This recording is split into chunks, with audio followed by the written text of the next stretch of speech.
Hi guys, it's Hip from Bindaas Bollywood. You already know who the guest is today because you can see her beautiful face, but I will introduce her properly. This is Beulah Joseph, dancer, vocalist, gym junkie, psychologist, mother, wife, amazing friend, and list goes on, but I'm going to shut up and this is Beulah Joseph. Wow, what an introduction. I better live up to that now. I think I only read out half the list. There's so much more, but no, I think even off screen we were just saying how good it is to see each other. So yes, yeah.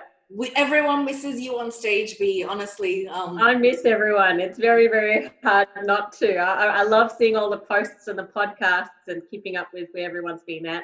But I tell you, the lockdown number 2 in Melbourne's been really difficult. It's hard to be creative when you're stuck by yourself. I know. Like day after day. Yeah, 100%. I just, like I said before, hopefully, fingers crossed, I hope this blows over soon and we get back into the new normal, whatever that may be. Yeah. But I was going to say to you, so tell our audience, I already know this, but I want everyone else to hear it. How did your artistic journey begin? And because you've dabbled in so many things, like what are the things that you loved, but some things that you tried and hated, or what are the things that you continued? Well, look, I come from Singapore. I was born in Singapore, and I come from a very strict Catholic family. So going to church was a regular thing. And through that, I discovered that I enjoyed singing. And I've always just loved music ever since I was young. I remember my earliest days, my dad would be playing records from, Nat King Cole and whoever, night and day, there was music in the house. So for me, that was normal. And I found that I really enjoyed the singing component of it. And so I started there. And I think it was in grade 6 where I was first on stage as part of a class performance. And that was the moment where I went, wow, I can do this. I like doing it. I like thinking on my feet. I like being part of this. And that sort of started the journey into acting and music. And I loved musicals because I could combine both of them. So I did that for many years. Even when I moved over to Australia, I did a lot of musical theatre. I did a little bit of opera. But I didn't like that one so much because there's too much singing, not enough acting and interactions with other characters for me anyway. I had no idea you did opera. Wow. Well, it's very physically demanding opera. So one of the things is that the sorts of singing that I've been exposed to and that I really enjoy are all very, very physically demanding types of singing. So, and I enjoyed that. I loved it. Yeah. I loved working with people, and I came to Australia, and we had share houses, and I bumped into a friend who was into African dancing, and I started going to some of her gigs, and I was like, I love this stuff. And so I just started on the world music circuit, and then over time I realized I didn't really want to do that much acting. It was too hard. I just found connecting and performing emotion was really draining on me. And I found that singing was better. And so I pursued that a little bit more, even with the world music stuff. I started singing in lots of different groups. I started West African dance until I had a knee injury and I had to stop. So from there I went to belly dance, and I was doing that for a while. During that time as well, I auditioned for a group called Jadida, and Jadida is a world music group, so Middle Eastern strands, Bollywood strands, South African strands, so South American strands as well. So lots of different influences, and I just love that concept of drawing together different cultures and forming one sound. Also through Jadida, auditioning for Jadida introduced me to my partner, Paul. And so the band was also an extension of our relationship, and had that shared love of connecting and creating music really sort of was part of the heart of the band, and it's still going 20 years later. Yeah. So I did that as well as belly dance until I got pregnant, and I danced until I really couldn't move very much anymore. And then I had my daughter, and lots of things had to take a back seat for a while because my partner is from Holland. We don't have family here. I was very young. None of my friends had children, so that took up a lot of our energy. Once my daughter was bigger, we started going back to the music, and that's continued since then. And of course, I started doing dance classes at Yarraville Community Centre. I don't know how many, I can't remember how many years ago, with doing this Bollywood class with this woman who was just so energetic and positive and happy. And I just found myself enjoying classes. I think it's because I keep running into the wall and running into the grass, but people who are good dancers would laugh at me, but people, unlike yourself, people who are beginner level, they would appreciate the fact that the teacher had no idea what the hell she was doing. So they felt comfortable. It didn't show. What I remember from those early days was that it was just fun. It was relaxing. There was no expectation to look or to be a certain way. It was really just about having some fun, expressing and doing it together. And I really loved that. And when, I still remember that conversation when I said, do you have a professional group? And you gave me your card. And I was like, let's collaborate. Call me. And initially I was like, how can my band Jadida collaborate with Bindaas Bollywood? What could we do? And that really started the whole Bollywood strand within Jadida as well. How can I incorporate more of my culture? But lo and behold, I started dancing with Bindaas Bollywood, and that was heaps of fun. I know, and regularly too. You did so many gigs on a regular basis, and we got to share so many amazing memories of, this event or that wedding, or just I think the most fun is the actual rehearsals, being together as a group, working together as a group. We laughed so much. Everyone misses you so much. Yeah. I loved it. And I think, what I missed out on in moving countries, I missed having people with a Sri Lankan Indian background close to me, because none of my social networks at that time were from that culture. And so I missed out on that. And then when I found you guys, even though I remember being teased that I was the white person in the group because I knew nothing about anything. But I just loved it because, it just showed me the different cultures within India, different languages, and I learned more about my own culture. So that was so much fun. And that's what I think I miss the most, that connection with the group and spending time with the group. Yeah, 100%. Especially in lockdown. I still remember one of the very first times I came over to your home. I think it was for a rehearsal, or just maybe it was a cup of tea. I can't remember. We were making tea and I asked you if you had honey, and you said, here, put as much as you want in. So I put the honey in and I started stirring it. And you turned around and you said to Paul, your partner, see, all Sri Lankans do it.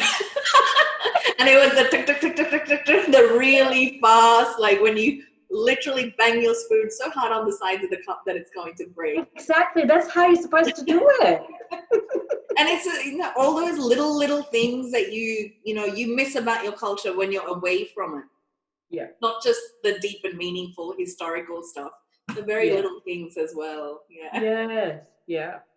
But no, I was actually going to ask you, because you've done so many things within the creative arts industry, everything.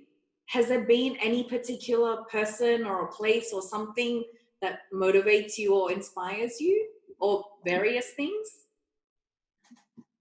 Look, I think there have been too many individuals, whether they're actors, whether they're singers, whether they're dancers. I think each person that I meet adds something more and gives me that little bit more spark to combine. I think what I really love is drawing different influences and combining it into one performance. So I don't know if I could narrow that down any further. And it doesn't necessarily have to be someone famous. It could be a festival that I walk past and I see someone performing. And for me, that's wow. And that sort of stimulates the creativity as well. I mean, singing wise, I've always loved the soul singers. Aretha Franklin, love her to bits. Grew up with her music pumping. Stevie Wonder, Etta James, Billie Holiday, you know, some of these, and it's not just their music. What drew me to them as well was their perseverance in adversity. Growing up in such difficult times, being a person of colour, and yet coming through, and the music is what shone through. And that for me was always a huge connection. Yeah. No, 100%. I was just gonna say that even I've seen you perform with Jadida. I mean, I've seen you perform with Bindaas and as a belly dancer as well, I think. But when you perform with Jadida, exactly what you just said, it all comes out. Like, it's just really about that cultural exchange, the sharing the knowledge from different cultures and just creating it into the just that one love mindset. And you guys do it so beautifully. Like, I love seeing you guys live. It's just such a, I recommend anyone who's watching this, just follow the links below, get on to Jadida, connect with them, make sure when things normalize, you go and see one of their shows. Yeah, it's absolutely. Yeah, look, each and every one of the Jadida band members is so passionate about inclusion and diversity. That's where we get our richness. You know, there's so much conflict and arguments in the world, and really what we're trying to say is, yeah, we might disagree, we might not understand, but let's just get together and have a meal and have some music and, you know, have a conversation. And that's what we try in our personal lives as well as what our music sort of drives home. You know, how can we come together in different ways and better ways? Yeah, I think, yeah, that's the beautiful thing about the creative and artistic field. There are no boundaries. It's just that language of music or dance or vocals. Or it's just, there's no boundaries. Everyone's just inclusive, as you said. And it's such a beautiful feeling. And I'm just, sometimes I get overwhelmed. I'm like, thank God I've actually developed a little bit of creativity, because imagine, I can't even imagine a mindset without it now after all these years. But speaking of, I was actually going to say, I mean, it hasn't been recently, but you've had to stop performing as well because of some health issues. Like, Yeah. how did you manage that transition, and how is it for you now? I think there's two health issues that I wanted to talk about today. I was thinking about over the week how much I wanted to disclose, but I think particularly now, lockdowns number 2 in Melbourne, I think it's really important that we start talking about these things. And so what the first health issue I've got is complex PTSD. And that means, most people know PTSD, so post-traumatic stress disorder. So complex PTSD refers to trauma during childhood. Now, the problem with that is that because things happen when you're very young, it really impacts the way you are, your beliefs, your values, the way you look at things. And so growing up, I had that huge level of constant anxiety. And when I got on stage in grade 6, for a moment or two, there was quiet. And going through my teenage years and my early 20s, I would get that quiet when I was performing, when the music was just flowing. So it has been particularly important for me to be able to have those kinds of creative outlets. At the same time, it's been challenging because, of course, the anxiety, the negative self-talk trips you up. I think any performer struggles with this. You know, so many of us are perfectionists anyway, wanting to really kind of, you know, put together, you know, the ultimate performance. And we all struggle with this. I think combined with the anxiety piece, it was almost a love-hate relationship with performing, because at times it really didn't, it wasn't a relaxing, enjoyable experience that enabled me to really sort of enjoy the moment fully. Having said that, though, it was, you know, I'd have those moments either way. And it's so important to acknowledge that the capacity for growth and for learning in that. And I think the performing arts really enables us to do that. I wanted to mention that so you'd understand how difficult the past year and a half has been. And unfortunately, I started getting pain in my feet. And I was thinking, oh, you know, I've got bony feet, maybe, you know, that's because of that. Had podiatrist, specialist, blah, blah, blah. No one could really find anything wrong. And then one day at the end of 2018, I woke up with swollen fingers. And so when I went to the doctor, you know when your heart drops, you look at the expression and your heart just sinks. And so after some tests, what came back was a diagnosis of rheumatoid arthritis, which is an autoimmune disease. And that's my second one. So I've got hypothyroidism as well. Rheumatoid arthritis was a bit more serious, particularly in my case, because there was a mark in my blood that meant that prognosis wasn't good, and they had to really attack it with strong medication very quickly. What can happen with rheumatoid arthritis is swelling, deformity, physical disability. So, of course, I went down the path of the medication. Now, unfortunately, medication is actually low-dose chemo drugs. And so it was about a year and a half of dealing with the side effects of those drugs. My hair was falling out, and I used to have this long, lustrous, wavy locks. And I thought I'd better cut it short because I didn't want any more weight on my hair. I didn't want to lose any hair. And just the notion of going bald, or how much hair am I going to lose? I had to change everything. I couldn't really dance. There was pain. I would hobble to the toilet. I would need assistance in getting dressed. I couldn't chop or hold a knife.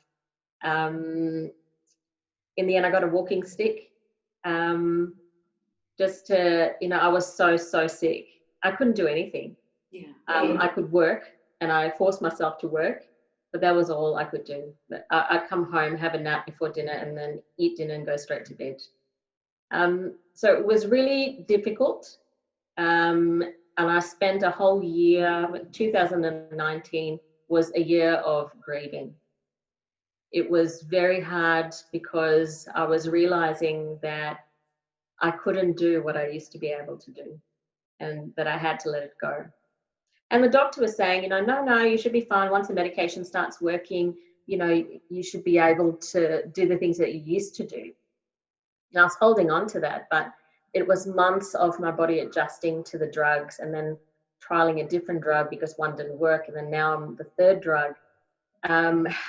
And now that the third drug is finally working, I can feel in my body that things aren't quite right.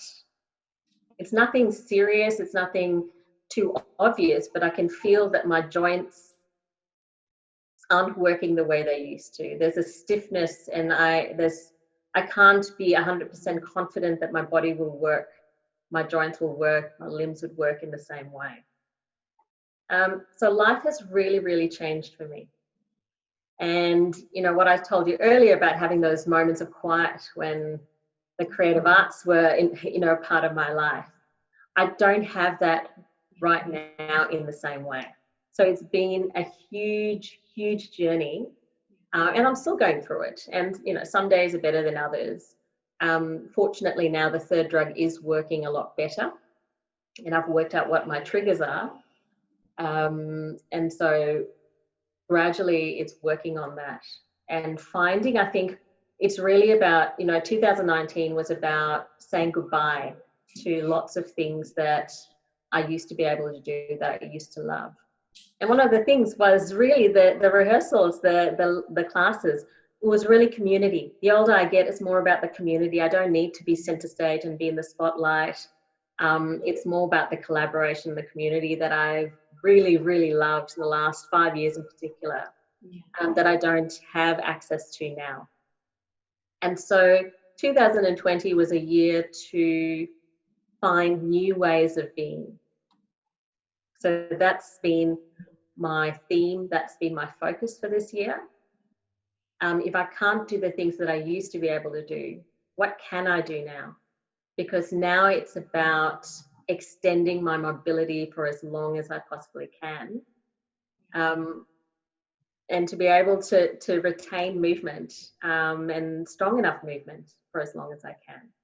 So really resetting the expectations, changing the goalposts, adjusting and accepting, which I'm not very good at. So it's been a journey. And it's like, you know, we've watched you go through this. Like, I mean, I have to say, and most people who are closely connected to me knows this about me. My circle is very small. You're one of the very few people I actually bother talking to. Honestly, no. I mean, as you get older, your circle gets smaller because it's just your time is so precious as well. And I know we've kept in touch regularly. We've all watched you go through this, and be honestly, like, you are such an inspiration to those around you, even though you are struggling and you're trying to discover new things and dealing with, you know, just new capabilities every day is different for you. But even though you're the one going through the struggle, it's such an inspiration for us, because we've seen you go from what you were to how strong you've become. And you probably didn't even realize you had this much strength in you. Most of the time you don't in life until you're put in a situation and you have to adapt and you have to adjust. And I think even you probably didn't realize how much you had to, but we're so proud of you. Honestly, you're such a strong person, and it's so inspiring for us, honestly. I'm so glad that something positive has come out of it. And I think for me, it's more important to share my story from a position of being a learner, journeying through life, rather than someone at the end of life who knows everything.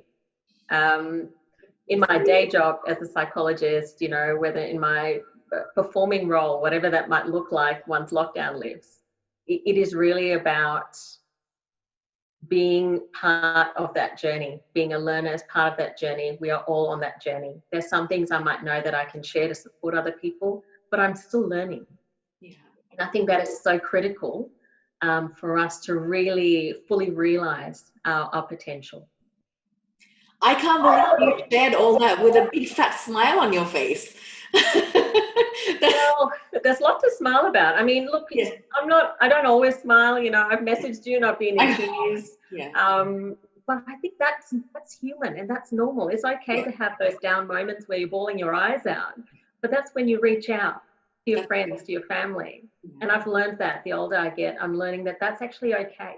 Yeah. And that's actually a healthier, more effective way of dealing with challenges that life throws at you. Yeah. And to be honest, Bea, that's something I've really learnt from you. As in, it's something everyone knows as a human, but it's so difficult. Just the simple fact of asking for help. You and I have talked about this over the years, and it comes from sorry to swear, but swear if you need to. It's all good. I was just going to say, it's so many generations of social conditioning, and more so cultural conditioning, like especially in the South Asian culture. Asking for help or reaching out is such a big sign of weakness, when it's not. Like, you need to survive. You need to keep saying you need so many things, and you need that connection, and it's okay to ask for help, and it's okay to just, you know, vocalize what you need, especially if you're comfortable with people. And it's actually the harder option. Not asking for help is the easy way out. Yeah. Asking for help is scary. It puts you in a vulnerable position. You don't know how they're going to react. But I'm learning more and more, and especially now in my adult life, I have surrounded myself with positive, supportive individuals who love me to bits. And so when you're in that position, it is safe to reach out, and it's okay. It is, yeah, 100%. And I think a lot of that, sometimes it's not just the cultural, social conditioning. It's exactly what you said. Sometimes when you're not surrounded by a good support network, sometimes when you don't have positive and empowering and encouraging and motivating people around you, or you've had that rejection before, you always go back to that. What if they say no? What if they can't? Or what if they think I'm weak? And it's just, yeah, you said it perfectly. Like, not asking is the easy way. Yeah. And look, my life's experiences and the enormous amount of work and energy I've put into learning, unlearning and relearning healthier ways of living, all of that has led me to my work as a psychologist, because I know what it is like to be in pain and to suffer. And that's really why I've transitioned into this role, because I want to be able to support people in their journey. Yeah.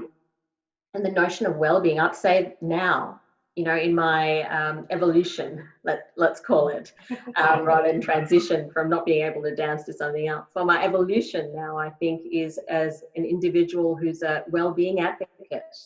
From our Asian culture where you don't really talk about mental health, well-being is not really an issue. You just suck it up, keep going, keep working, keep studying. That's what you do. But really, well-being, a balanced, mindful life is so important, because then the richness can flow. That's where we are living in alignment with ourselves rather than fighting against it all the time. And so this year for me was really about working on trying to find that alignment. And so, yes, it has been really difficult not to be able to return to the amount of dancing that I used to be able to do. And these days it might be that when I do sing at a gig, I need my walking stick to keep me upright. And I might have to rest. I might have to make adjustments, but I can still get up there. I can still sing for a little bit. I can still, I'm collaborating with a friend, and we're writing a book on motherhood, of mothers in Singapore who have parented in non-mainstream scenarios. So, if I can't do this, the question then becomes, what can I do? And that's my 2020 journey. It's finding those options. How can I continue to be creative and productive, to find meaning and purpose, but also to support others in finding meaning and purpose? Oh, it's beautiful. Yeah. Oh, sorry, so full of love. But no, it's beautiful hearing about the evolution. You said it perfectly. It's not even a transition anymore. Yeah. But I was actually going to ask you, like, you've pretty much covered it anyway, but is there anything else in terms of advice you'd like to give others in similar situations who've been extremely active and, they've had to take a step back due to health issues, regardless of what those health issues are? I would say give yourself time to grieve. Don't expect to just get over it, change gears, because people who have creative outlets, they give us so much energy, and for us not to have those outlets is really difficult. So give yourself time to grieve, give yourself time to adjust. That is not weakness. That is actually a normal process when things in our lives change. And I think that's really important to consider, because often we have this expectation, I'm grown up, so I should be able to just, deal with it. I should be able to just get over it and switch gears. But that's not actually humanly possible, and it's not actually realistic. So we're setting ourselves up to fail. And that's what I've learned. I know this logically, but emotionally, I still went through it. In 2019, really struggling with not being able to do as much as I wanted to, having to modify the simplest thing. It's hard. And that's where the reaching out for support becomes so important. So creating that space and time to process the emotions, that reflective practice, in addition to having the right supports around, whether it's professional supports, whether it's your social supports. And not everyone, of course, is the right person to speak to all the time. So having a range of different support options is really important as well. Yeah, agreed. But I think there's so many different ways to be creative. And I think COVID has really forced us, unfortunately, to sort of to work out a way to actually, live our lives in a very, very different way. So yes, it's hard, particularly in Melbourne. We're all stuck in lockdown again. And, walking the streets, you can see people are a lot flatter. It's harder to be as engaged and as motivated, but that's okay. Letting ourselves have those moments, and then shifting gears and going, well, what can I do? No, exactly. I think, and that's what it is. Most of life, that's what it is, isn't it? Yeah. On a day-to-day basis or situation to situation. But I was going to say, Bea, thank you so much for sharing that. It's like I said before, it is an inspiration, and I think it will really help people a lot, regardless of what kind of health issues they have, or even if they don't have health issues. It's just very inspiring listening to everything you've just said. So thank you, thank you. I was going to say, we've actually run out of time, but we're up to the fun part, the last part, which you probably won't know what I'm going to ask. So it's basically 30 seconds. It's a range of multiple choice or finish the sentence. So just fun stuff. I promise you, nothing dirty. Not today. All right.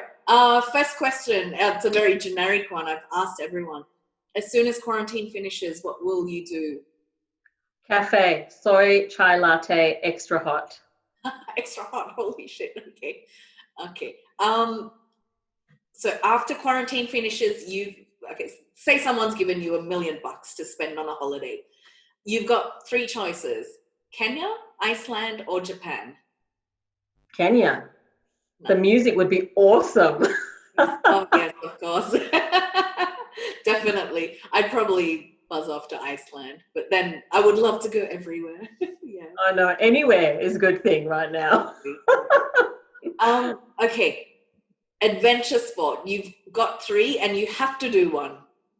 And let's just say we live in a perfect world where none of us have any health issues and we're all capable of everything. So you've got options: bungee jumping, deep sea diving, or skydiving. Deep sea diving. It's my choice too. Yeah. Looking at what's there, all the animals, the fish, I'd love it. I love snorkeling. Deep sea diving would be amazing. Yeah, same. Last question, fun. I think everyone wants to know because we all know you're obsessed. When you meet Chris Hemsworth, what are you going to do or say? I don't know. I've rehearsed this so many times in my mind. Well, Chris, I hope you're watching. We'll tag you in this. Yes, please. Hi, Chris. I don't know. I'd hope that I'd be cool, calm, and collected. So I might scream, pass out. I'm not sure. But I'm hoping I would present as cool, calm, collected, and what's up? Hey, Chris. I only have a life-size cutout of you next to my bed. That's all. I'm not a stalker. Yeah, that was a beautiful gift from a very good friend who understood my obsession with Thor. Well, Chris, get back to Beulah. Make sure you do. But Bea, that's actually all the time we have. Thank you so much for sharing your journey and inspirational stories. Oh, no, thanks so much for having me. It's been lovely to talk to you. As soon as quarantine's over, we're all going to come and perform at your house. Yes. Sure. We'll cook lots of curry. Roti. Yum. Definitely. 100%. Thank you so much. We will see you very, very soon. Bye.